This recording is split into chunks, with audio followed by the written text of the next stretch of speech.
Hello बच्चों, कैसे हो आप सब। उम्मीद करते हैं आप लोग अच्छे होंगे।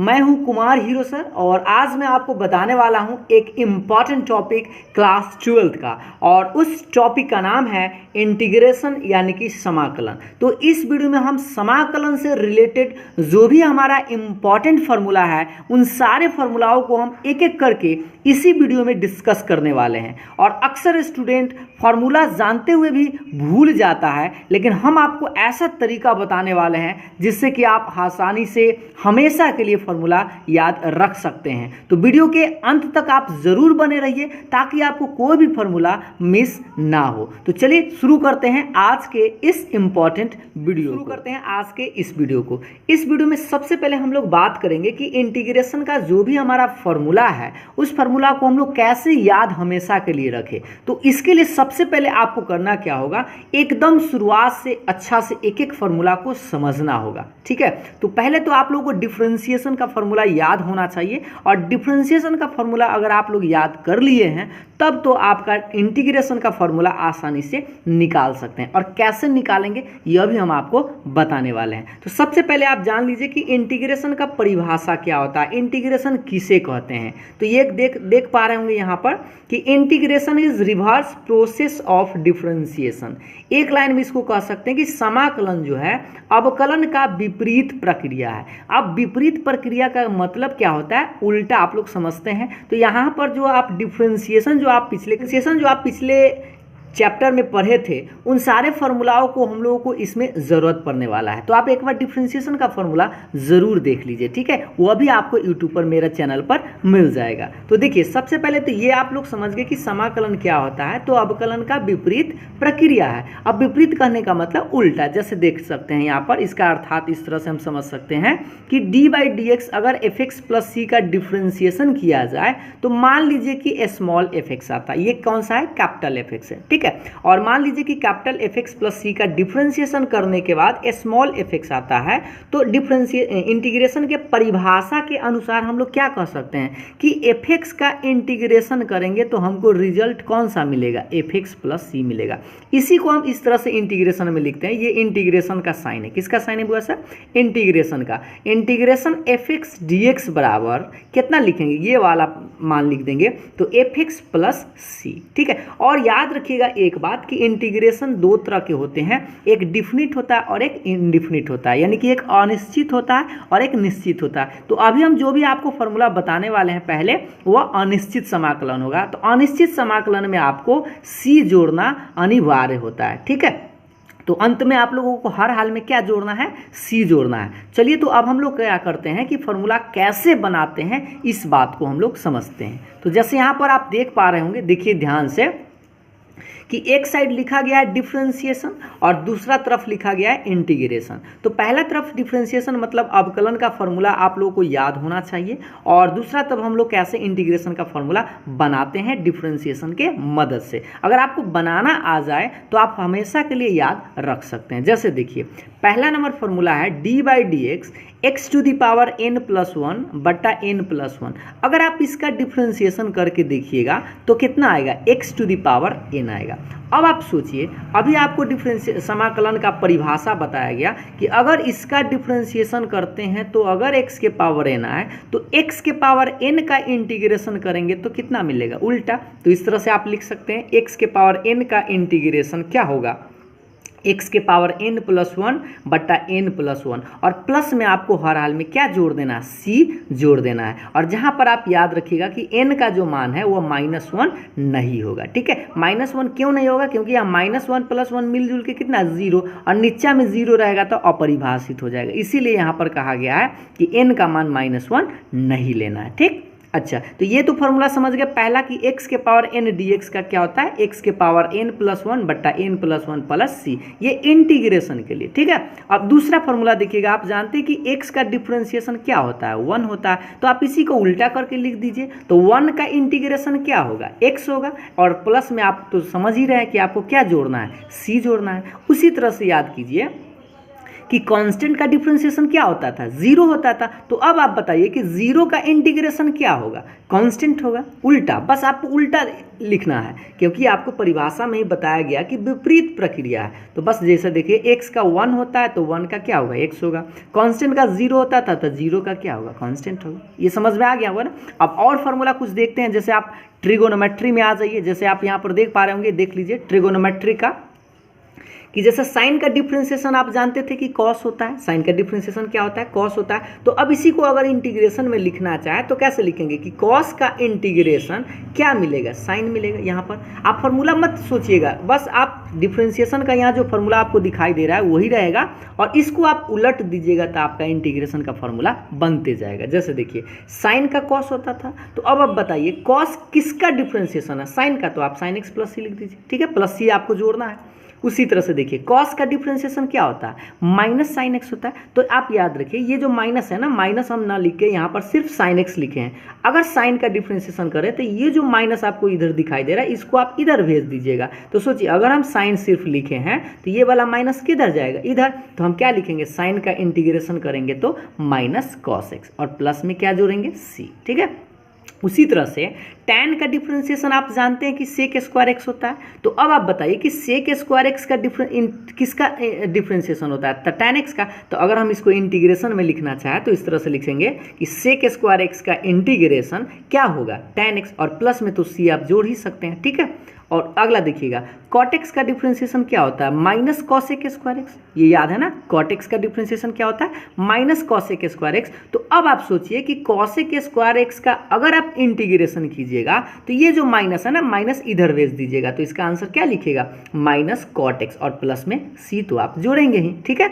और अगला देखिएगा सेक एक्स। अब सेक एक्स का याद कीजिए डिफरेंशिएशन, तो क्या होता था, sec x into tan x होता था। तो अब उसी तरह से सोचिए कि sec x into tan x का इंटीग्रेशन अगर करेंगे तो हमको क्या मिलेगा, सेक एक्स मिलेगा। तो इस तरह से हम लिखेंगे सेक एक्स, और प्लस में सी तो जोड़ना अनिवार्य है, ठीक है।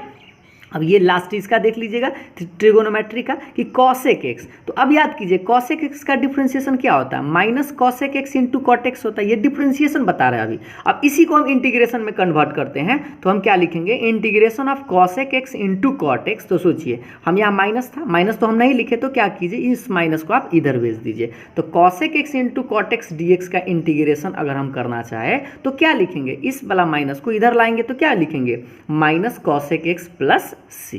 तो इस तरह से आप, अगर आपको फॉर्मूला याद ना है तो आप अगर इस तरह से एक दो बार बनाइएगा तो हमेशा के लिए आपको याद भी रहेगा, और भूल भी जाइएगा तो आप जल्दी से बना भी सकते हैं, ठीक है। और आपको जनरली ये फॉर्मूला याद रखना इधर वाला कि कॉस का इंटीग्रेशन साइन होता है, साइन का इंटीग्रेशन माइनस कॉस होता है, सेक स्क्वायर एक्स का tan X, cosec square X का minus cot x, sec x into tan x का सेक एक्स, और cosec x into cot x का माइनस कॉसेक एक्स, और सब में आपको सी तो जोड़ना है ही है, ठीक है। तो यहाँ तक आप लोग समझ गए होंगे 9 नंबर तक। तो अब हम लोग नेक्स्ट फॉर्मूला देखते हैं, अगला यानी कि 10 नंबर। देखिएगा 10 नंबर भी आपको उसी तरह से कि डिफरेंशिएशन इधर होगा और इस हम इंटीग्रेशन का फॉर्मूला निकालेंगे। तो कैसे निकालते हैं देखिएगा कि रूट एक्स का डिफरेंशिएशन आपको याद होगा, हमने आपको बताया था 1/2 रूट एक्स होता है। रूट एक्स का डिफरेंशिएशन क्या होता है, 1/2 रूट एक्स होता है। तो अब आप बताइए कि अगर हम इसका इंटीग्रेशन करेंगे तो हमको ये मिलेगा, लेकिन हम क्या किए, इस 2 को छोड़ दिए हैं और सिर्फ क्या लिखे हैं, 1/√x लिखे हैं। तो सोचिए अगर हम 1/√x लिखे हैं तो 2 तो यहाँ था, तो 2 को आप ये जो बटा में है ना इधर भेज दीजिएगा। तो इधर भेज दीजिएगा तो क्या आएगा, 2√x आएगा। तो इस तरह से इसका जो आंसर आने वाला है वह होगा 2√x, और प्लस में सी तो आपको जोड़ना ही है, ठीक है। ये तो आप लोगों को समझ में आ रहा है ना। उसी तरह से 1/x का डिफरेंशिएशन याद कीजिए क्या होता है, -1/x स्क्वायर। बताया गया था ना 1/x का कितना होता है, -1/x स्क्वायर। अब आप इससे फॉर्मूला बना सकते हैं कि 1/x स्क्वायर का इंटीग्रेशन अगर आप करना चाहें तो इस माइनस को आप इधर भेज दीजिए। तो 1/x स्क्वायर का इंटीग्रेशन करेंगे तो क्या मिलेगा, -1/x, और प्लस में सी तो आपको जोड़ना ही है, ठीक है। अगला देखिएगा फॉर्मूला e⁻x। ये को याद रखिएगा, e⁻x ऐसा फंक्शन है जिसका डिफरेंशिएशन और इंटीग्रेशन सेम रहता है, हूबहू, इसमें कोई परिवर्तन नहीं होता है। जैसे e⁻x का e⁻x से होता है, तो उसी तरह से e⁻x का इंटीग्रेशन भी क्या होगा, e⁻x ही होगा, और प्लस में c तो जोड़ना ही है। जैसे आप देख लीजिए e⁻x तो फिर e⁻x का इंटीग्रेशन तो e⁻x ही। यह एगो फॉर्मूला है जो आप लोगों को याद करना नहीं पड़ेगा, हमेशा जो क्वेश्चन रहेगा वही उसका आंसर होगा। अगला देखिएगा डी बटा D x log mod x. तो लॉग मोड एक्स का डिफ्रेंसिएशन आप जानते हैं कि 1/x होता है। लॉग मोड एक्स का डिफ्रेंसिएशन कितना होता है? तो 1/x होता है। तो अब आप सोचिए कि 1/x का इंटीग्रेशन करेंगे तो कितना मिलेगा? लॉग मोड एक्स मिलेगा। तो वही हम लिखें कि 1/x का इंटीग्रेशन करेंगे तो क्या मिलेगा? लॉग मोड एक्स, और प्लस में c तो आप जोड़ते ही हैं, ठीक है। उसी तरह से आप याद कीजिए a to the power x का डिफ्रेंसिएशन क्या होता था? a to the power x into log A. अब आप बताइए इसका हम इंटीग्रेशन करेंगे तो हमको ये मिलेगा, लेकिन इसमें एक लॉग ए क्या है? कांस्टेंट है। तो लॉग ए को हम छोड़ दिया और सिर्फ लिखे हैं a to the power x, ये वाला, ठीक है। a to the power x लिखे, तो ये लॉग जो है ना कांस्टेंट है, तो इसको आप इधर भेज दीजिए। तो ये गुना में है तो इधर भेजिएगा तो कहाँ जाएगा? बटा में। तो इस तरह से हम लिखेंगे a to the power x का इंटीग्रेशन, क्या लिखेंगे? a to the power x यहाँ पे, और ये गुना में जो था वो कहाँ चला जाएगा? बटा में। तो इस तरह से आप याद रखेंगे a to the power x dx का इंटीग्रेशन क्या होगा? a to the power x बटा लॉग a प्लस c। आप ऐसे भी याद रख सकते हैं कि डिफ्रेंसिएशन अगर a to the power x का करते हैं तो गुना में लॉग a लिखते हैं, और a to the power x का इंटीग्रेशन करते हैं तो बटा में लॉग ए लिखते हैं, ठीक है। उम्मीद है कि आप लोग को यहाँ तक समझ में आ गया होगा।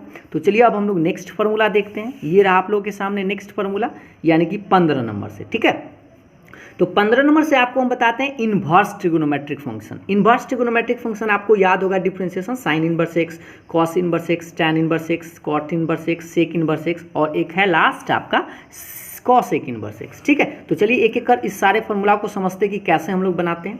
तो सबसे पहले तो आपको याद होना चाहिए साइन इनवर्स एक्स का फॉर्मूला याद होगा कि 1/√(1 - x²) क्या होता है? डिफरेंशिएशन होता है। तो बस आप इसको उल्टा करते जाइए। तो सोचिए अगर साइन का डिफरेंशिएशन किए तो इतना मिला, तो इतना का इंटीग्रेशन करेंगे तो कितना मिलेगा? Sign inverse x. तो इसको हम लिख दिए इंटीग्रेशन ऑफ 1/√(1 - x²। तो कितना मिलेगा? Sign inverse x. तो साइन इनवर्स एक्स प्लस सी। समझ में आ रहा है ना? अब देखिए कॉस इनवर्स एक्स का डिफरेंशिएशन आपको याद होगा -1/√(1 - x²। अब आप सोचिए इसका अगर आप इंटीग्रेशन कीजिएगा तो आपको कॉस मिलेगा, लेकिन यहाँ पर आप गौर से एक बात देखिए कि 1/√(1 - x² लिखे हैं, लेकिन ये वाला माइनस तो हम ना लिखें, तो ये जो माइनस इधर है ना इसको आप इधर भेज दीजिए। तो क्या लिख सकते हैं? 1/√(1 - x² का इंटीग्रेशन करेंगे तो कॉस में अगर आप लिखना चाहे तो क्या लिख सकते हैं? माइनस कॉस इनवर्स एक्स, और प्लस में सी तो आपको जोड़ना ही है। तो देखिए ये दोनों फॉर्मूला सेम है, गौर से देखिए इंटीग्रेशन 1/√(1 - x², यह भी 1/√(1 - x²। तो साइन में अगर लिखना चाहे तो साइन इनवर्स प्लस होगा, और अगर कॉस में लिखना चाहे तो इसको क्या लिखेंगे? Minus cos inverse X plus C. अब दोनों फॉर्मूला में से जो मान हो आपका वो लगा सकते हैं। आंसर पर भी डिपेंड करेगा कि जिसमें आपको आंसर चाहिए साइन में चाहिए तो साइन वाला लगाइए, और अगर आप इसका कॉस में चाहिए तो आप कॉस वाला लगा सकते हैं, ठीक है। उसी तरह से अगर आप टैन कॉट का सेम होता है, देखिए टैन इनवर्स एक्स का डिफरेंशिएशन 1/1 + x² होता है। तो अब आप बताइए कि 1/1 + x² का इंटीग्रेशन क्या होगा? टैन इनवर्स एक्स होगा ना,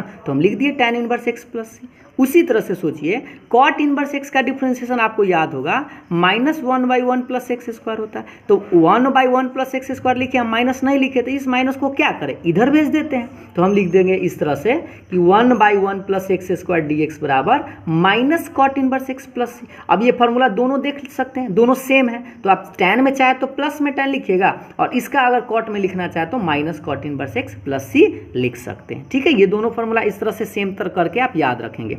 और अगला देखिएगा आपका है सेक इनवर्स एक्स। तो आपको याद होगा सेक इनवर्स एक्स का डिफरेंशिएशन 1/(x√(x² - 1). अब सोचिए इसका इंटीग्रेशन करेंगे तो हमको सेक इनवर्स मिलेगा, तो इसीलिए हम लिखें इंटीग्रेशन 1/(x√(x² - 1) dx बराबर सेक इनवर्स एक्स, और प्लस में सी जोड़ें, ठीक है। सी तो आप जोड़ते ही हैं, आपको जोड़ना अनिवार्य है। अगर आप नहीं जोड़ते हैं तो आपका गलत हो जाएगा। अगला देखिए 20 नंबर जो फॉर्मूला है आपका कॉसेक इनवर्स एक्स का डिफरेंशिएशन याद होगा, ये ऐसा ही होता है, बस इसमें माइनस लग जाता है। तो -1/(x√(x² - 1) ये डिफरेंशिएशन होता है। अगर हम इसका इंटीग्रेशन करना चाहें, जैसे इंटीग्रेशन 1/(x√(x² - 1) dx, तो क्या मिलेगा हमको? कॉसेक इनवर्स एक्स, लेकिन हम माइनस तो लिखे नहीं है, इसलिए माइनस को आप इधर लिखिएगा। तो minus cosec inverse X plus सी। तो सोचिए दोनों क्वेश्चन तो एक ही है, इसका भी अगर इंटीग्रेशन करें तो सेक में अगर लिखना चाहे तो प्लस सेक, और इसका अगर कॉसेक में लिखना चाहे तो क्या लिखेंगे? माइनस कॉसेक इनवर्स एक्स, और प्लस में सी तो आप जोड़ेंगे, ठीक है।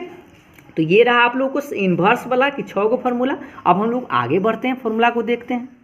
समझ लेते हैं जिसमें कि आपको फॉर्मूला के रूप में ही है समझना है। जैसे साइन ax का डिफरेंशिएशन आपको याद होगा ना कि कॉस ax होता है। इस तरह से आपको एक नंबर ये डायरेक्ट दे सकता है। ये डायरेक्ट फार्मूला नहीं है बल्कि इसको बनाया जाता है। साइन ax का डिफरेंशिएशन कॉस ax होता है और फिर ax का a होता है, याद है ना डिफरेंशिएशन। तो अब आप सोचिए इसका अगर आप इंटीग्रेशन कीजिएगा तो आपको क्या मिलेगा, साइन ax। तो इस a को अगर हम छोड़ दिए तो a को इधर ला सकते हैं। तो उसी तरह से लिखे हैं कॉस ax, ये वाला सिर्फ लिखे हैं कॉस ax का इंटीग्रेशन करेंगे तो क्या मिलेगा हमको, साइन ax, और एक गुना में a था कहाँ चला आएगा, बटा में। तो इस तरह से लिख सकते हैं साइन ax बटा a और प्लस में c जोड़ेंगे। ठीक है, तो इस तरह से आप डायरेक्ट डिफरेंशिएशन से इंटीग्रेशन इससे भी आप याद रख सकते हैं। एक और देख लीजिए, कॉस ax का अगर डिफ्रेंशिएशन करते थे तो क्या आता था, माइनस साइन एक्स और गुना में ए आता था, क्योंकि एक्स का तो ए आएगा ना। अब उसी तरह से सोचिए अगर हम चाहें तो साइन एक्स का अगर इंटीग्रेशन बनाना चाहें तो इसे हम कैसे बना सकते हैं, इस गुना में ए को बटा में बीगेंगे, माइनस को भी इधर भेज देंगे तो क्या लिखेंगे, माइनस कॉस एक्स और बटा में और प्लस में सी।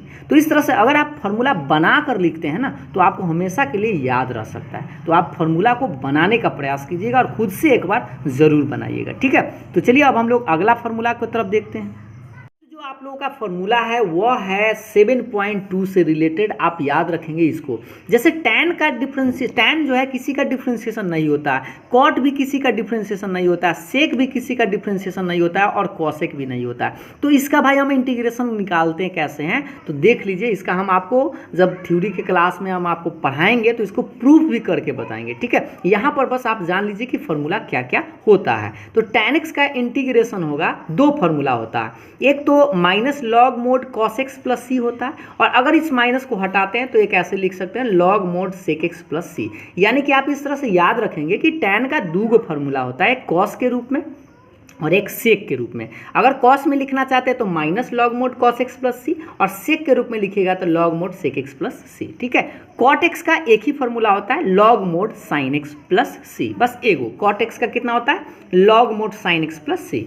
अगला देखिएगा सेक एक्स का इंटीग्रेशन क्या होता है, तो सेक एक्स का इंटीग्रेशन होता है log mod sec x plus tan x और प्लस में सी। अब इससे हम एक और नया फॉर्मूला निकाल सकते हैं, आप ट्रिगो का यूज करके एक नया फॉर्मूला निकाल सकते हैं। ठीक है, तो क्या लिखेंगे, log mod tan pi by 4 plus x by 2 और प्लस में c। इस तरह से आप लिख सकते हैं। एक बार फिर से देख लीजिए, सेक एक्स का दो फॉर्मूला है। पहला आप यह याद रखें, ज़्यादा काम यही करेगा, ये कभी कभी आपको काम कर सकता है, लेकिन ये हमेशा के लिए आप याद रखेंगे कि सेक एक्स का इंटीग्रेशन क्या होता है, तो log mod sec x plus tan x plus c. चाहे तो आप यह भी याद रख सकते हैं। 24 नंबर देखिएगा, इंटीग्रेशन कॉसेक एक्स का क्या होता है, मतलब कॉसेक एक्स का इंटीग्रेशन क्या होता है, तो इसका होता है log mod cosec x minus cot x plus c. इसका भी एक और फॉर्मूला होता है, चाहे तो यह भी याद रख सकते हैं, log mod tan x by 2 plus c. आप मेन जो है आपका यही फॉर्मूला है, ज़्यादा आपको यही यूज़ करना है, log mod cosec x minus cot x plus सी। तो ये चार को आप याद रखेंगे, tan, cot, sec and cosec का। ठीक है, अब हम लोग अगला जो फॉर्मूला है आप लोग का है इंपॉर्टेंट फार्मूला, और उसका नाम है स्पेशल फार्मूला। और स्पेशल जो फार्मूला आप लोग को, जो ये जो आपको 6 गो फार्मूला दिख रहा है, 1 2 3 4 5 6, इसको हम छौरत्तन के नाम से जानते हैं। ठीक है, आपको इस फार्मूला का यूज कहाँ पर करना पड़ेगा, तो आप 7.4 जब आप NCERT का बनाइएगा तो आपको इस 6 फार्मूला का यूज करना पड़ेगा। ठीक है, तो इस 6 फार्मूला को इसीलिए हम छौरत्तन के नाम से जानते हैं। ठीक है, तो चलिए हम एक एक फार्मूला को देखते हैं। पहला जो आपका है फार्मूला है integration 1 by x square minus a square d x. दूसरा देखिए, इसी को हम उलट दिए तो a square minus x square d x बन गया, इसी चीज़ को। तीसरा जो फार्मूला बना, ये माइनस माइनस दिखाई दे रहा था, इसको हम प्लस कर दिए तो ये तीसरा बन गया। फिर से समझिएगा, पहला x square minus a square, दूसरा क्या किए, इसको उलट दिए तो a square minus x square बना, और माइनस के चलते हम क्या लिख दिए, प्लस बन गए। तो इस तरह से आपका 3 गो फार्मूला बना। इसी तीनों को हम अगर इसमें रूट लगा दिए, इसमें रूट लगा दिए, इसमें रूट लगा दिए, तो ये 3 गो और बनेगा। इधर देख पा रहे होंगे, इसमें रूट लगाए तो ये बना, इसमें रूट लगाए तो ये बना, और इसमें रूट लगाए तो ये बना। यानी कि अगर आप 1 2 3 से ही हम क्या बनाएंगे, 4 5 और 6। तो देखिएगा, अगर x square minus a square 1 by इतना रहे तो इसका फॉर्मूला क्या होगा, 1 by 2a log mod x minus a बटा x plus a plus c. ठीक है, और अगर यही एक a square minus x square रहे तो 1/2 तो इसमें भी होगा, लेकिन लॉग मोड इसमें क्या होगा, ए प्लस एक्स बट्टा ए माइनस एक्स प्लस सी। ये दोनों फार्मूला को आप अच्छा से एक बार 2-3 बार देख लीजिए ताकि आपको कन्फ्यूजन ना रहे। देखिए तीसरा जो फार्मूला है 1/x square plus a square अगर रहे, इसका इंटीग्रेशन करना हो तो आप याद रखेंगे 1/a tan inverse x/a plus सी। अगर ये तीनों याद हो जाता है तो इसी तीनों से इधर रिलेटेड है, थोड़ा सा देखिएगा, इस सब में तीनों को रूट लगा देंगे तो आप इस तरह से लिख सकते हैं कि integration root under x square minus a square अगर रहता है तो इसका इंटीग्रेशन होगा log mod x plus root under x square minus a square mod plus c. ठीक है, अगला देखिएगा 5 number root under a square minus x square रहे तो इस तरह से आप, जो आपको याद ही होगा 1 माइनस एक्स स्क्वायर किसका होता था, साइन इनवर्स एक्स का, तो आप इस तरह से भी याद रख सकते हैं कि ये साइन इनवर्स एक्स है, लेकिन यहाँ एक के चलते ए आ गया इसीलिए साइन इनवर्स x/a लगाएंगे और प्लस में सी तो आपको जोड़ना ही। ठीक है, ये फार्मूला देखिएगा कि root under x square plus a square रहे तो क्या लिखेंगे, log mod x plus root under x square plus a square plus c. यहाँ पर आपको 1-2 बार इस फार्मूला को जरूर लिख लीजिएगा, 6 को, यानी 1 से लेकर 6 तक वाला को, ताकि आपको याद हो जाए। और हम जब आपको थ्योरी का क्लास में बताएंगे तो उसको हम प्रूफ करके भी आपको बताएंगे। ठीक है, तो ये रहा आप लोगों को 6 रत्न। एक फार्मूला आपको 7.4 में और जरूरत पड़ने वाला है, वह कौन सा है देख लीजिए कि इंटीग्रेशन आपका पी एक्स प्लस क्यू बटा a x square plus b x plus c, या इस तरह से रह सकता है पी एक्स प्लस क्यू बटा root under a x square plus b x plus c. देखिए इसमें रूट लगा हुआ है, इसमें रूट नहीं लगा हुआ है, तो हो सकता है रूट लगा हो या रूट न लगा हो। इस रूप का क्वेश्चन आप लोगों को 7.4 में मिलता है। तो इस तरह के सवाल बनाने के लिए हमको एक चीज़ का इस्तेमाल करना होता है कि जो भी ऊपर लिखा हुआ रहता है ना उसको माना जाता है। क्या माना जाता है, तो ए इंटू डिफ्रेंसिएशन ऑफ नीचा वाला, जो भी नीचा वाला आपको दिखाई देगा, जैसे यहाँ पर देख पा रहे हैं a x square plus b x plus c दिखाई दे रहा, और प्लस में आपको बी मानना है। ठीक है, तो यहाँ पर आपको ए, कैपिटल ए और कैपिटल बी नया चीज़ है, इसको ए और बी का मान निकाल कर फिर यहाँ पर आपको रखना होगा। तो हम आपको क्वेश्चन जब बताएंगे तो उसमें आपको इसके बाद आगे कैसे बनाएंगे यह बताएंगे। पहले आप कम से कम इतना जरूर याद रखें कि अगर इस तरह का हो या इस तरह के रूट में हो तो आप पी एक्स प्लस क्यू बराबर कितना मानेंगे, तो ए इंटू डिफ्रेंसिएशन ऑफ नीचा वाला और प्लस में बी। ये 7.4 में आपको यूज़ करेगा, यानी कि आपको हेल्प करेगा। ठीक है, तो चलिए अब अगला फार्मूला देखते हैं। अगला देखिएगा, अगला जो आपका फार्मूला है वो है आपका 3 रत्न।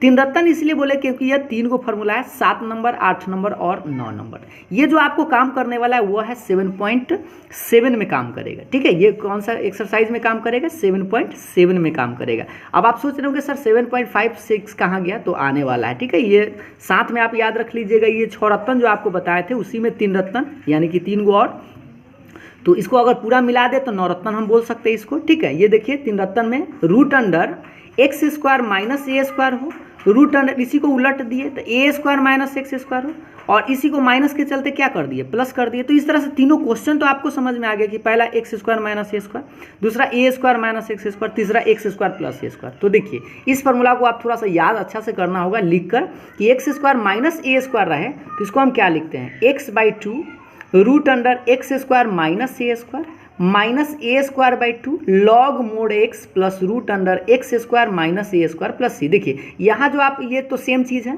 यहाँ पर भी आपका सेम है, बस यहाँ पर क्या है एक्स प्लस रूट अंडर और यहाँ पर ए स्क्वायर बाई 2 याद रखिएगा।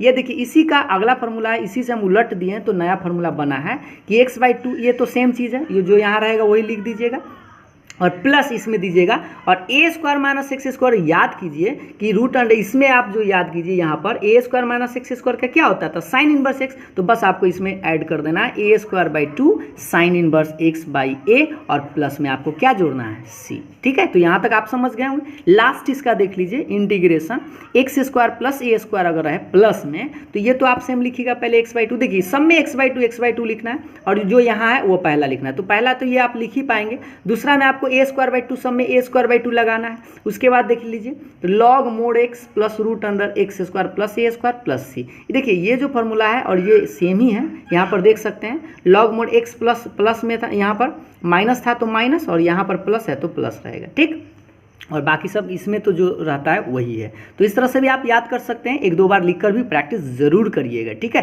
तो चलिए अब हम लोग नेक्स्ट फार्मूला एक्सरसाइज यानी कि अगला टॉपिक पर बढ़ते हैं। फार्मूला हमें कौन सा एक्सरसाइज में, ये है आपका पार्शियल फ्रैक्शन, आंशिक भिन्न। तो ये जो फार्मूला हम आपको अभी बताने वाले हैं वो आपको यूज होगा 7.5 में, ठीक है। एक्सरसाइज आप देखिएगा तो 7.5 में आपको इतना फार्मूला की जरूरत पड़ेगा।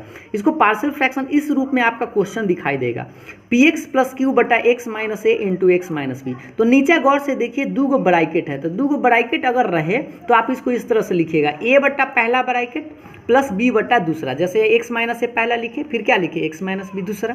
उसी तरह से एक और यहाँ पर देख पा रहे होंगे कि पी एक्स प्लस क्यू बटा एक्स माइनस ए का होल स्क्वायर। जैसे देखिए यहाँ पर एक्स माइनस ए था और x minus be different bracket है, दोनों अलग अलग था, लेकिन अगर ये दोनों सेम हो जाता तो स्क्वायर लिख सकते थे ना। तो अगर एक्स माइनस ए का होल स्क्वायर इस रूप में रहे तो आप कैसे मानेंगे, तो ए बटा सिंगल कहने का मतलब एक्स माइनस ए और प्लस बी बटा इस डबल को लिखेगा, इसका स्क्वायर, तो एक्स माइनस ए का होल स्क्वायर। जैसे आपका क्वेश्चन यहाँ पर रह सकता था एक्स माइनस 2 का स्क्वायर, तो आप कैसे मानते, ए बटा एक्स माइनस 2 और फिर बी बटा एक्स माइनस 2 का होल स्क्वायर, ठीक है। तो ये आप पहले आप इस 5 को, इसमें फॉर्मूला है, इस पाँचों को रूल समझ लीजिए कि आपको कौन सा इसी 5 पर आपका क्वेश्चन मिलेगा, ठीक है। तो पहला और दूसरा समझ गए। तीसरा देखिएगा, तीसरा जो आपका रूल्स इस तरह से रहेगा, P x square plus Q x plus R. यहाँ पर आपको कोई नंबर्स हो सकता है, कांस्टेंट इस तरह से मिलेगा आपको, और नीचे में आपको 3 गो ब्रैकेट रहेगा, जैसे x minus a, x minus b, x minus c. अगर 3 गो ब्रैकेट में इस तरह से मिलता है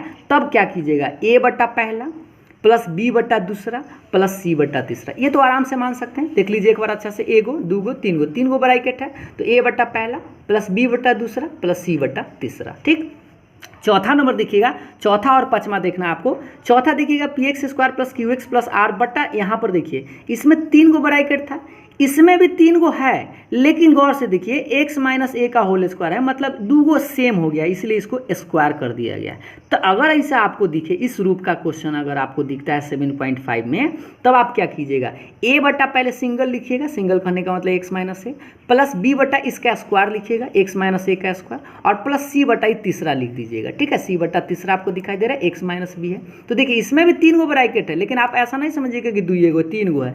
एक्स माइनस ए और एक्स माइनस ए स्क्वायर कहने का मतलब 2 गो हुआ ना, और 1 गो, ये तो 3 गो है। तो ए बटा सिंगल, बी बटा डबल और सी बटा तीसरा, ठीक।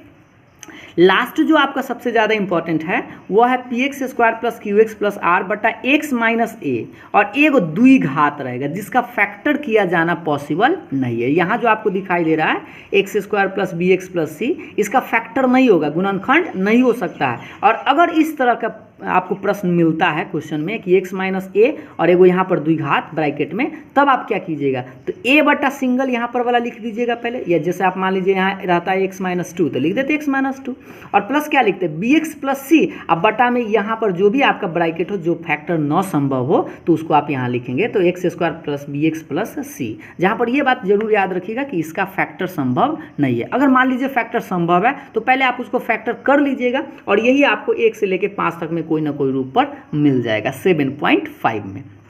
तो ये पांचों आप ज़रूर अच्छा से याद रखिएगा कि अगर आप इस पांचों फॉर्म को अच्छा से देखकर याद रख लेते हैं तो आप क्वेश्चन जैसे ही देखिएगा तो आपका दिमाग काम करने लगेगा कि कौन सा हमें रूल यूज़ करना है, ठीक है। तो यहाँ तक आप लोग को समझ में आ गया होगा। अब हम लोग बात करते हैं, अगला जो टॉपिक है आप लोगों का इंटीग्रेशन बाय पार्ट्स। देख पा रहे होंगे आप लोग, इंटीग्रेशन बाय पार्ट्स यानी खंडशः समाकलन जिसको बोलते हैं। ये जो हम जो आपको फॉर्मूला बताने वाले हैं ये यूज होने वाला है 7.6 में, ठीक है। 7.6 में। तो इसमें आपको इंटीग्रेशन बाय पार्ट्स किसको बोलते हैं, तो u इंटू वी के जो फॉर्मूला होता है उसी को हम लोग इंटीग्रेशन बाय पार्ट्स बोलते हैं। जैसे यहाँ पर आप देख पा रहे हैं कि u इंटू वी का इंटीग्रेशन क्या होता है, तो पहले हम क्या करते हैं, u को बाहर कर लेते हैं। देखिएगा फॉर्मूला लिखने का तरीका समझिए, आपको याद हो जाएगा। u को बाहर करते हैं, फिर v का इंटीग्रेशन कर देते हैं, ठीक। माइनस इंटीग्रेशन का साइन देंगे और ये ब्रैकेट खींच देंगे इस तरह से, ठीक है। ये ब्रैकेट दिखाई दे रहा है, बड़ा ब्रैकेट, और बड़ा ब्रैकेट में 2 गो चीज़ लिखा हुआ है। पहला तो लिखा गया u का डिफ्रेंसिएशन, और फिर इंटू में इस v का इंटीग्रेशन, और बाद में dx। एक बार फिर से समझिएगा, u इंटू वी का इंटीग्रेशन क्या है, पहले तो u को बाहर किए, भी का इंटीग्रेशन, ये तो आप लिख सकते हैं, माइनस इंटीग्रेशन का साइन दे दीजिएगा और एक बक्सा तैयार कर लीजिएगा इस तरह से बराबर है। ठीक, बक्सा में आपको दो चीज लिखना है, यू का डिफरेंशिएशन और भी का इंटीग्रेशन, और बाद में आपको dx लगा देना है। क्या आप लिख सकते हैं? एक बार लिख के अभी देख लीजिएगा। ठीक है, लेकिन इसमें सबसे बड़ा जो जरूरत वाला चीज़ है वो है आईलेट। ये शब्द आपको अच्छा से याद रखना है, और ये अगर आप याद नहीं रखते हैं, इसको आप नहीं समझते हैं, तो आपको दिक्कत हो सकता है। इसलिए उस दिक्कत को दूर करने के लिए इसको हम समझाते हैं, आईलेट। आईलेट का क्या मतलब होता है? आई का भी मतलब अलग होता है, एल का अलग, ए का अलग, टी का अलग और ई का अलग। तो देखिएगा, आई से क्या होता है? तो इनवर्स ट्रिगो, आप समझते हैं ना, इनवर्स ट्रिगोनोमेट्रिक। तो क्या क्या होता है? Sign inverse x, cos inverse x, tan inverse x, इस तरह से। तो जो आपको अगर sign inverse x, cos inverse x, tan inverse x है, तो इसको हम किसके अंतर्गत मानेंगे? आई के अंतर्गत मानेंगे। ठीक है, उसी तरह से एल क्या बोलते हैं भाई? तो एल लॉगरिथमिक फंक्शन को बोलते हैं। लॉगरिथमिक कहने का मतलब log x, log 2x, log x plus 3, इस तरह से अगर लॉग रहेगा तो उसको हम एल कहेंगे। क्या कहेंगे? एल। अब ए किसको कहेंगे? तो अलजेब्रिक फंक्शन जिसको हम बोलते हैं हिंदी में बीजगणितीय फलन, जिसको आप ऐसे रख सकता है x, x square, x Q, x के पावर 4, ETC, इस तरह से। तो इसको हम कौन सा फंक्शन बोलेंगे? ए बोलेंगे। उसी तरह से आपका टी आता है, बाद में टी आता है ना, तो टी किसको बोलते हैं? ट्रिगोनोमेट्रिक फंक्शन को। तो ट्रिगोनोमेट्रिक फंक्शन आप जानते हैं, sine x, cos x, tan x, cot x, sec x, 6 गो होता है, ETC, इस तरह से लिख सकते हैं। तो इस सब को हम किसके नाम से जानेंगे? टी के नाम से। और एक जो लास्ट जो आपका बचता है ई, और ई से बोलते हैं एक्सपोनेंशियल फंक्शन। और एक्सपोनेंशियल फंक्शन किसको बोलते हैं? e to the power x, e to the power 2x, e to the power 3x, ETC। तो अब आप बताइए कि ये हम अभी जान लिए कि भाई आई, एल, ए, टी, ई का क्या मतलब होता है। अब इसमें आपको एक चीज़ याद रखना है कि जब u इंटू भी जब बनाइएगा, तो आपको ये वो बात समझना है कि आइलेट शब्द में जो लेटर पहले आएगा उसी को यू मानना है। जैसे अगर मान लीजिए कि आपको एगो मिल गया x और एगो साइन इनवर्स x मिल गया, क्वेश्चन में आपको अगर आपको ऐसे मिल जाए x into sine inverse x dx मिल जाए, तब क्या कीजिएगा? x कौन सा है? तो देख लीजिए, x तो a है और साइन इनवर्स x क्या है? i है। तो अब आप देखिए, a पहले आता है कि पहले i आता है? तो देख लीजिए, पहले a आता है कि पहले i आता है? तो पहले i आता है, तो इसीलिए हम इस साइन इनवर्स x को u मानेंगे। ये बात आप समझ गए हैं ना? तो जो लेटर पहले आएगा उसी को आप u मानिएगा, और जो बाद में आएगा उसको भी मानिएगा। ठीक, उम्मीद है आपको समझ में आ गया होगा। तो चलिए अब हम लोग नेक्स्ट फार्मूला देखते हैं। अभी तक हमने आपको जो भी फार्मूला बताया वह इंडिफिनिट इंटीग्रेशन का था। अब हम आपको फार्मूला बताएंगे डिफिनिट इंटीग्रेशन, जिसको आप निश्चित समाकलन करते हैं। पहले हम आपको बताएं कि दो तरह का इंटीग्रेशन आप लोग को पढ़ना है, एक अनिश्चित और एक निश्चित। तो ठीक है, तो निश्चित में आपको दो फार्मूला याद रखना है। किस तरह से? एक होता है फंडामेंटल थ्योरम ऑफ इंटीग्रल, समाकलन का आधारभूत प्रमेय जिसको बोलते हैं, और एक होता है एज लिमिट ऑफ सम, यानी योग के सीमा के रूप में। आपको इस तरह से दो फार्मूला आपको याद रखने हैं। पहला फार्मूला से ही आपका सारा क्वेश्चन बनता है, इससे कभी कभी आप लोगों से सवाल पूछा जाता है, लेकिन आपको फार्मूला तो दोनों याद रखना है। देखिए, पहला फॉर्मूला आपका इंटीग्रेशन a से b fx dx। तो देखिए, इसमें लिमिट लगा दिया गया है a से b। ठीक है, तो a से b जैसे ही लिमिट लगा दिया गया तो इसको हम डिफिनिट इंटीग्रेशन बोलते हैं। ठीक, तो डिफिनिट इंटीग्रेशन में अगर लिमिट लगा हुआ है तो इसको हम कैसे बनाते हैं? मान लीजिए स्मॉल fx था, इसका इंटीग्रेशन कैपिटल fx आया और लिमिट आपका a से b है। तो सबसे पहले करना क्या होता है, यहाँ जो आपको x दिखाई दे रहा है, x के जगह पर पहले आपको b लिखना है, और यहाँ पर देख पा रहे हैं कि FB लिखे, फिर आपको बीच में किसका साइन देना है? माइनस का। फिर आपको क्या लिखना है? f ऑफ a, जहाँ पर आप याद रखेंगे a को क्या बोलते हैं, b को क्या बोलते हैं। तो देखिए, ए को बोलते हैं लोअर लिमिट यानी निम्न सीमा, नीचे जो है वो उसको लोअर बोलेंगे, और जो ऊपर है उसको अपर बोलेंगे। ठीक है, तो बी को क्या बोलेंगे? अपर लिमिट यानी उच्च सीमा। तो पहले सबसे पहले करना क्या है, इसका फॉर्मूला यह है कि पहले आप इंटीग्रेशन कर लीजिए और उसमें एक बार ऊपर वाला लिमिट लगा दीजिए और माइनस के बाद कौन सा? नीचे वाला लिमिट लगा दीजिए। ठीक है, तो इस तरह से आप ई फॉर्मूला तो आपको याद ही हो गया क्योंकि बहुत ही सस्ता फॉर्मूला है। और दूसरा जो एज लिमिट का फॉर्मूला है वो थोड़ा सा समझिए कि a से b fx dx है, तो इसको योग के रूप में कैसे लिखते हैं? तो limit h tends to 0, h सिग्मा r बराबर 1 से लेकर n तक। इसको क्या पढ़ते हैं? सिग्मा r बराबर 1 लिखा गया है, 1 से लेकर कै तक? n तक, और f a plus R H, जहाँ पर f, यहाँ पर आपको एक वो चीज़ याद रखना है कि NH का मान क्या होता है? तो b माइनस a होता है। एक बार फिर से देख लीजिए, NH का मान आपको याद रखना है b माइनस a। ठीक है, तो बस इसमें आप निकालिएगा, तब आपको यहाँ पर एक NH का मान आपको रखना पड़ेगा। तो NH के लिए आप याद रखेंगे B माइनस ए। तो इस फार्मूला का यूज जब हम करेंगे तो किसके रूप में, एज लिमिट ऑफ सम के रूप में। और ये जो फार्मूला आप डायरेक्ट आप बना सकते हैं, देखिए दोनों क्वेश्चन सेम ही है, आप इस तरह से भी बना सकते हैं, इस तरह से भी बना सकते हैं। ये आपका लॉन्ग मेथड है और ये आपका शॉर्ट मेथड है, ठीक है। तो ये तो आप दोनों समझ गए होंगे। अब हम लोग लास्ट टॉपिक समझना है, वह है प्रॉपर्टीज ऑफ इंटीग्रेशन, यानी समाकलन के गुणधर्म। ये सबसे ज़्यादा इंपॉर्टेंट टॉपिक है, क्योंकि इसको अगर आप समझ लेते हैं तो आपका इस टॉपिक से 5 नंबर का एक सवाल निश्चित रूप से हर साल आता ही आता है। तो इसमें आपको 7 को फॉर्मूला समझने हैं, 7 को समझिए, प्रॉपर्टीज समझना है। इस तरह से आप अगर आप 0 से काउंट करेंगे तो 8 को पूरा जाएगा। पहला P0, P1, P2, P3, P4, P5, P6 और P7, यानी 7 को आपको इस तरह से समझना है। तो पहला आपको प्रॉपर्टीज क्या है, थोड़ा सा देखिएगा अच्छा से, कि पहला प्रॉपर्टीज है A से B fx dx रहेगा। तो उसको आप किस तरह से लिख सकते हैं, A से B, लिमिट तो सेम लिखे हैं, यहाँ पर x था तो यहाँ पर हम क्या लिख दिए, t लिख दिए हैं, और यहाँ पर x था, यहाँ पर भी t लिखे। मतलब यह हुआ कि अगर x के रूप में कोई फंक्शन है तो हम लिमिट सेम रखेंगे, और अगर फंक्शन का वेरिएबल चेंज कर देंगे, मतलब अगर x के रूप में है, अगर हम उसको t के रूप में या थीटा के रूप में लिख दें तो कोई दिक्कत होने वाला नहीं है, दोनों क्या होगा, बराबर ही रहेगा, ठीक है। पहला यानी P0 प्रॉपर्टीज का था। अब हम लोग देखते हैं दूसरा यानी कि P1 जो प्रॉपर्टीज है वह है A से B fx dx बराबर हम क्या लिख सकते हैं। तो देखिए यहाँ पर लिमिट A से B है, और ये देखिए B से A कर दिए हैं, देखिए लिमिट को हम चेंज कर दिए। अगर आप लिमिट को चेंज करते हैं ना तो उसका साइन बदल जाता है। जैसे अगर मान लीजिए इसका प्लस में आंसर आता, अगर आप इस लिमिट को चेंज कर देते हैं तो इसका आंसर किस में आ जाएगा, माइनस में आ जाएगा। ये दूसरा नंबर प्रॉपर्टीज कहने का मतलब P1 प्रॉपर्टीज है, ठीक है। अब P2 प्रॉपर्टीज क्या कहता है, देखिएगा A से B fx dx रहेगा, तो इसको आप 2 भाग में बांट सकते हैं। कैसे, देखिए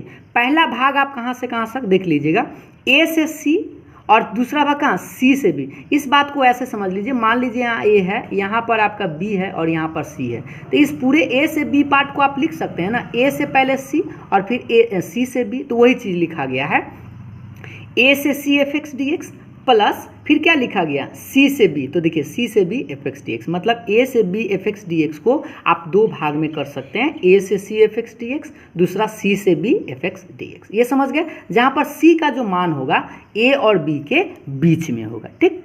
तो दूसरा तो समझ गया। तीसरा देखिएगा यानी P3 जो प्रॉपर्टीज है वह क्या है, देख लीजिए A से B fx dx अगर क्वेश्चन रहता है तो इसको आप इस तरह से भी लिख सकते हैं। क्या, लिमिट तो सेम है A से B, और यहाँ पर आप क्या कर सकते हैं, ये जो आपको x दिखाई दे रहा है, इस x के चलते आप क्या लिख सकते हैं, इस दोनों लिमिट को जोड़ सकते हैं। कौन, दोनों लिमिट को, A और B को, और उसमें से किसको घटा सकते हैं, x। यानी कि आप यूँ समझिए ऐसे कि x के जगह पर हम क्या लिख सकते हैं, A plus B minus x भी अगर लिख दें तो दोनों का जो मान होगा वह बराबर होगा। जब हम आपको थ्योरी के क्लास में बताएंगे, जब क्वेश्चन बताएंगे तो इसको हम आपको प्रूफ करके भी बताएंगे, टेंशन मत लीजिएगा, ठीक है। तो पहले तो आप इस फॉर्मूला को ज़रूर अच्छा से समझते जाइए एक एक करके। और अगला फार्मूला देखिएगा, आपका जो 4 नंबर है ये सबसे ज़्यादा कीमती है, और इसीलिए हम इसको अंडरलाइन करके घेर दिया अच्छा से, ठीक है। ये देखिए 4 नंबर स्पेशल है क्योंकि नीचे 0 है और ऊपर में A है, ठीक। सब में देखिए ये जो अभी आपको ये चारों जो फार्मूला बताया, सब में A से B A से B A से B था, सब सेम था, लेकिन आप ये चारों फार्मूला अलग अलग लगा सकते थे। लेकिन यहाँ जो P4 जो है वो स्पेशल है, 0 से A। तो प्रश्न जो है आप लोगों से सबसे ज़्यादा इसी पर पूछा जाता है, 0 से A वाला पर। तो इसका प्रॉपर्टीज देख लीजिए, 0 से A fx dx रहेगा, तो इसको हम क्या लिखते हैं, 0 से A f a minus x. देखिए ये जो 4 नंबर जो फार्मूला है वो 3 नंबर से ही निकला है। कैसे, देखिए यहाँ पर देख लीजिए, A का मान 0 है तो यहाँ पर 0 रखेंगे, B का मान यहाँ पर A है तो A लिखेंगे, तो 0 में A जोड़ेंगे तो A ना रह जाएगा, तो इसीलिए A minus x he direct इस तरह से आप याद रख सकते हैं। तो 4 नंबर आपका बहुत ही काम का फॉर्मूला है, इसको आप हमेशा के लिए ज़रूर याद रखेंगे, ठीक। अगला देखिएगा 5 नंबर यानी P5। 5 नंबर है 0 से 2A। अगर 0 से 2A रहता है तो इसको आप 2 भाग में बांट सकते हैं। पहला भाग आएगा 0 से A fx dx, ठीक है, और दूसरा जो भाग आएगा 0 से A ही रहेगा, लेकिन इसमें आपको लिखना है f2a माइनस एक्स। एक बार फिर से समझिए, 0 से यहाँ पर 2A लिमिट दिखाई दे रहा है, तो पहला 0 से, फिर दूसरा भी 0 से, लेकिन पहला में fx लिखना है और दूसरा में fx के नहीं लिखना है, बल्कि क्या लिखना है, f2a माइनस एक्स। और तो ये इसका वैल्यू और इसका वैल्यू बराबर ही होता है, यानी कि आप P5 में ऐसा प्रॉपर्टीज लगा सकते हैं। P6 देखिएगा 0 से 2a अगर fx dx है, सेम है, देखिए 5 से ही 6 निकाला गया है, ठीक है ना, कि P6 से हम 6, देखिएगा P6 से हम कैसे निकालते हैं कि अगर मान लीजिए इसका वैल्यू fx आ गया, देखिएगा इसको पहले समझिए, f2a माइनस x का मान लीजिए fx आ गया, तो सोचिए यह भी fx यह भी fx, तो fx कै गो fx, दो गो, तो इस तरह से हम लिख सकते हैं ना, दो 0 से fx dx, तो दो 0 से a fx dx इसका फॉर्मूला कब काम करेगा, जब 2a माइनस x किसके बराबर हो, प्लस fx के बराबर हो। लेकिन ऐसा भी तो हो सकता है कि 2a माइनस x किसके बराबर कर जाए, माइनस fx के बराबर कर जाए, तो सोचिए ये तो प्लस में है और अगर इसका मान माइनस में आ जाए तो माइनस और ये प्लस तो कट जाएगा, तो क्या बचेगा, 0 बचेगा। तो इस तरह से आप याद रखेंगे कि 0 से 2fx dx का दो फॉर्मूला, एक 2 0 से fx dx और एक 0 होता है, ये कब होगा, जब 2a minus x plus fx, और 0 कब होता है, तो जब 2a माइनस x किसके बराबर, माइनस fx के बराबर, ठीक है।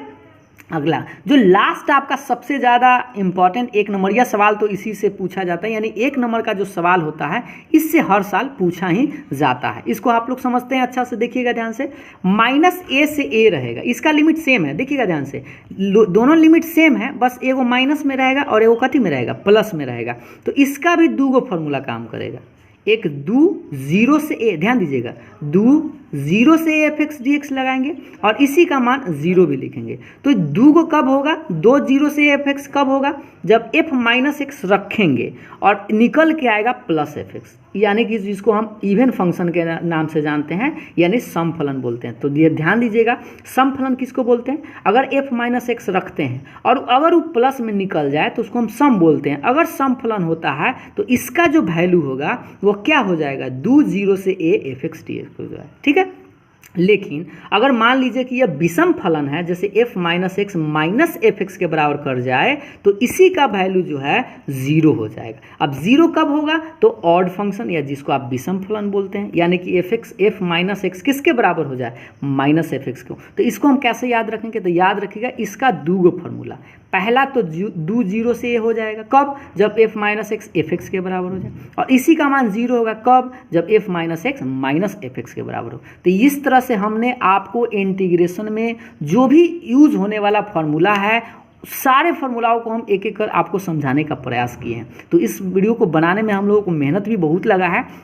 तो अगर आप लोगों को थोड़ा सा इस वीडियो से फ़ायदा मिलता है तो आप वीडियो को लाइक ज़रूर करिएगा और दोस्तों के साथ जितना हो सके इसे शेयर ज़रूर करिएगा, ताकि इस वीडियो को ज़्यादा से ज़्यादा लोग देख सके और ज़्यादा से ज़्यादा लोग फ़ायदा उठा सके। तो उम्मीद है कि आप लोगों को वीडियो पसंद ज़रूर आया होगा, तो वीडियो को लाइक तो ज़रूर करिएगा। और अगर आप चैनल पर नए हैं तो चैनल को भी सब्सक्राइब कर बेल आइकन को भी प्रेस ज़रूर कर लीजिएगा।